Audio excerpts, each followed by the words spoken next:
राधे राधे दोस्तों, कैसे हो आप लोग। आप लोग अच्छे हो कि हम एक छोटे गांव से बिलोंग करते हैं, छोटे गांव में रहते हैं। छोटा सा एक ब्लॉग बनाया है मम्मी का। देखो हम भी बैठे हैं, मम्मी भी बैठी है। हमारी मम्मी चने का साग काट रही हैं हसिया से।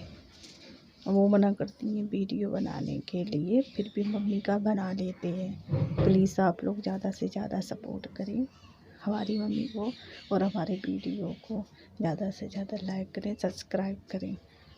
हम एक छोटे गांव से रहने वाले हैं। पहले मैंने एक चैनल खोला था तो वो सक्सेस नहीं हुआ, तो मैंने ब्लॉग चैनल खोला है। इसमें हमें 100 लाख व्यूज़ चाहिए, पर 100 लाख व्यूज़ से भी नहीं हो पाएंगे। 90 डे में करना है 100 लाख व्यूज़। प्लीज़ आप लोग सपोर्ट करें कि मेरी बेटी है, हम हैं, मम्मी है। मम्मी की हेल्प कर रही है। मम्मी चने का साग काट रही हैं। आज मेरे यहाँ चने का साग बनेगा। हम लोग चने का साग खाएंगे।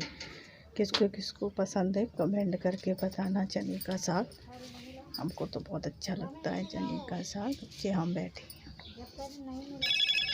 ये सब लोग ऐसे ही अपना प्यार देंगे तो हम वीडियो बना पाएंगे।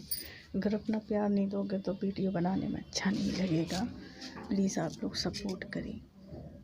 हमारी मम्मी बैठी हैं हम लोगों के सामने, बड़ा काम करती है हमारी मम्मी। वो काम में लगी है मम्मी हमारी। कहना मम्मी की वीडियो बना ली। आसिया को कर रही है पहना। आसिया चल नहीं रहा था तो वो आसिया पहना कर रही है मम्मी। आसिया पहना कर रही है। देखो जी मेरा गांव है, हम थोड़ा दिखा देते हैं। हमारे मायके में जहाँ हम रहते हैं, छोटा सा एक गांव है। लोग जीने के पास बैठे थे छत पे। मेरी मम्मी है, हम हैं, बिट्टू है, सभी लोग हैं। हमारे पापा गाड़ी चलाते हैं, ड्राइवर हैं। आप लोग